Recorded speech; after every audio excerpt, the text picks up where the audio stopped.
Thursday morning. And these recruits, up at 2 a.m., have already marched 6 miles on their journey to becoming Marines.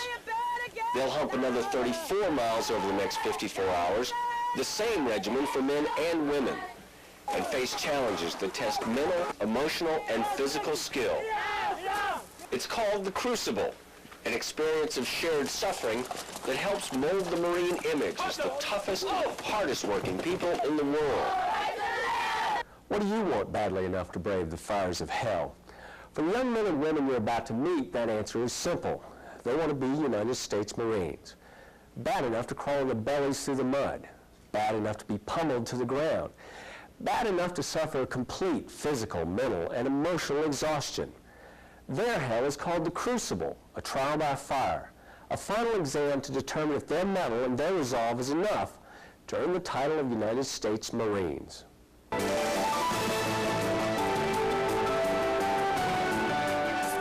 go back there and help them. Go, quit double top. Believe it or not,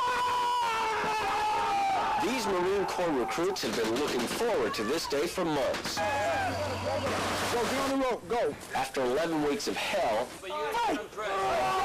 this is the final exam that will prove the ultimate test of mental and physical endurance.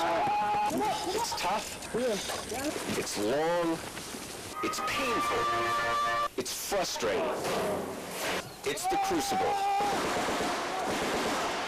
The Crucible is a trial by fire. It's a rite of passage, if you will. For us, it's the culminating point of recruit training, where through shared sacrifice and teamwork, all of the values training and the skills training that the recruits have learned up to this point are put to the test. We hope! We hope! We hope! We hope! You know we're gonna hop! You know we're gonna hop! 3 months ago, these women were civilians, Midwesterners, Californians, Southerners. Different forces brought them to the Corps.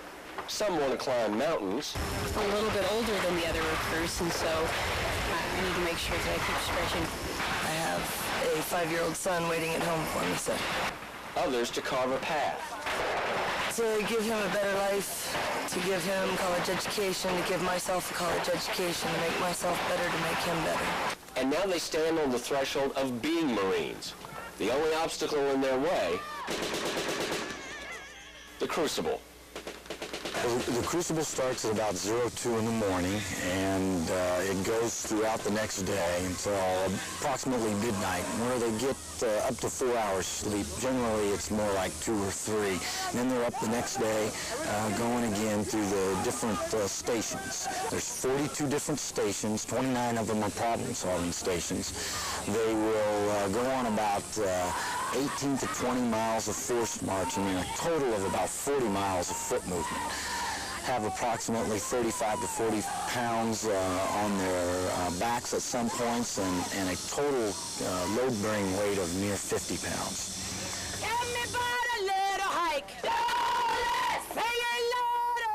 These female recruits are in the very early stages of their trial by fire. They've not yet crawled through the mud or knocked each other senseless like these men, but they will. It is identical. They do. Every obstacle is the same. Every station is the same. And this is all that's left of a bridge that was blown by the enemy. Out of such a test, the Marines believe, will be forged the Corps of tomorrow. Warriors capable of drawing on the strength of diversity to create a tightly focused, supremely motivated team. Because it's such a severe test, it galvanizes them, it galvanizes everything that they've learned, and it consecrates it in their soul to where when they get into a difficult situation now, whether it's in the Marine Corps or it's when they go back to the civilian world, they'll remember this and they'll be able to pull on these values. They'll be able to pull on this character and the discipline and the teamwork and all the positive traits that now are cut deep in their soul. But to be on the team, first they must master the Crucible. I've only heard the horror stories.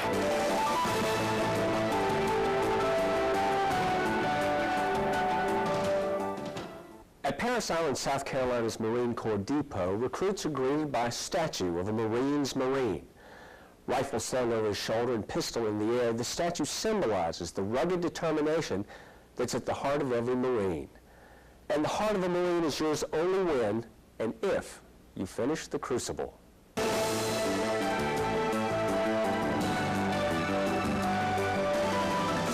On the second day, they're still going through the stations, and they'll be doing different stations. They'll be having different problem-solving exercises that they have to go through. But the second day is more difficult because now you've just had a couple hours sleep the night before. You're starting to run low on your food. You're starting to, if you didn't allocate your food properly, you may be out of food. So you're starting to get hungry. It's hot. You're starting to get frustrated with your team members. So this is where the stress starts to really impact them. And your mind works slower. It gets a little lethargic, and you get frustrated maybe with the team member who isn't focused when you are. And then you begin to realize that, hey, maybe I shouldn't be so hard on them because I was just not too focused a little while ago, and I was having a hard time keeping my mind on it. So it really brings out a lot more of the team dynamics. As the Marine trial by fire continues, the resolve of the recruits is tested. So you had to push yourself to the limit to get that daggone task accomplished, did you? Yes, sir. One person through without Outstanding. Food is restricted to 2.5 MREs, meals ready to eat, per day over the 54 hours. Recruits sleep a maximum, note maximum, of 4 hours a night. But they march in abundance, 40 miles at least, in full gear, making their way to events like the day infiltration course. I think a large part of the team building aspect is to learn how to work as a team, and that says a lot, because there's a lot of synchronization in order to make an effective team. When these recruits start the Crucible and they end the Crucible, there's a huge difference. They start to learn the team dynamics. They learn how to zig when the other one zags. They respect each other. And I think that's probably some of the more important traits that come out of not only the Crucible, but all recruit training. Now, mission was very simple and clear, was it not? Yes, sir. What was the mission? Get those supplies back to Bravo Company, right? Yes, sir. Was it easy? No, sir. It wasn't easy, was it? No, sir. Did we accomplish the mission? Yes, sir. We got it done, didn't we? Yes, sir. What did we use to get it done, though? Teamwork. It took a lot of teamwork, didn't it? Yes, sir. A lot of teamwork. Following the event, a debrief where recruits can analyze what they did and what they do differently. That doing it on the day movement course with no explosions, no smoke, and no water cans or ammo cans makes it seem too easy. Because once you got here with the ammo cans, water cans, and all that weight, it's a monster. Every last one of you displayed awesome leadership traits out there. When you saw someone lagging back, you went back. You even called for someone else to go back. You never left. No one left a can out there, did we? No, sir. We didn't leave any jugs out there, did we? No, sir. Every ammo can came back over here, didn't it? Yes, sir. You did an awesome job. Awesome job. Drink water. Sir. For the past 11 weeks, drill instructors have arranged the details of everyday life for their recruits. We tell them when to get up, when to eat, when to put their clothes on, when to put their right boot on, when to put their left boot on. But the Crucible is a bridge to the next level of being a Marine. Now they're on their own. With one critical lesson that must be mastered. You got to remember teamwork. You got to remember teamwork. All call, stop there, put your feet on the shoulders and roll the ball on up. Now, good to go, good to go, good to go. Problem solving is a key component of the Crucible. They've got this 12-foot ladder and a piece of rope, and that's all they have. They've got to manipulate the ladder down on the other side to get over. They can't touch the gravel. They've got to get it over to the sandbags to transport the ammunition across to the other side. Figuring out how to accomplish the objective with the materials at hand sometimes taxes creativity, with recruits frequently having to rely on their wits and use their heads. The culminating point of a Marine Corps boot camp, and where everything that they've learned is now being utilized. Blistered feet, blurry eyes, aching muscles. 24 hours into their trial by fire, the lack of food and rest assures that determination alone allows the recruits to continue through the crucible. They're told that the shared suffering will galvanize them, will make them pure Marines. And right now, they're tired enough to believe it. The battlefields of the future are going to be so complex and so high-tech that the things that are going to overcome them is the human spirit. It looks completely physical, but if Marine leadership is to be believed, the transformation occurring in these recruits is mostly spiritual. What's made Marines great all throughout history is the fact of their spirit. They think that they can overcome any obstacle. Tires, ropes, mud, guns. The Crucible seems as primitive a training discipline as you can imagine.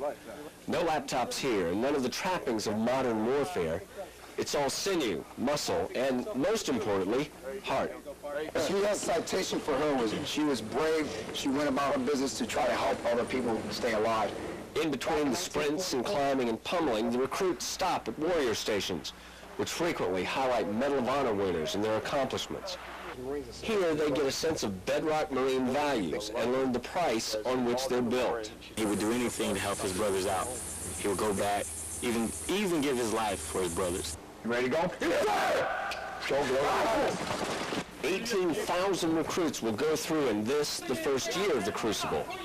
Marine Leadership instituted the training last December to shore up core values in the face of society's often confused moral compass. A lot of those changes were values training based, where there was more emphasis on what is professional behavior, what is integrity, what is tenacity, what is resilience, what is fortitude, and what do these things do for you, and how do you apply them?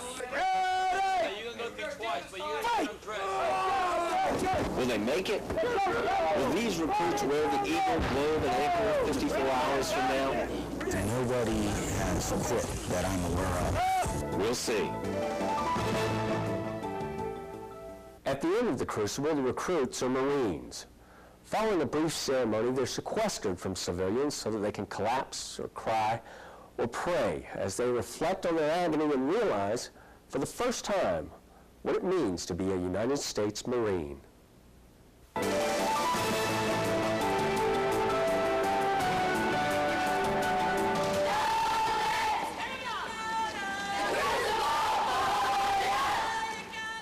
It's 8 a.m. Saturday morning.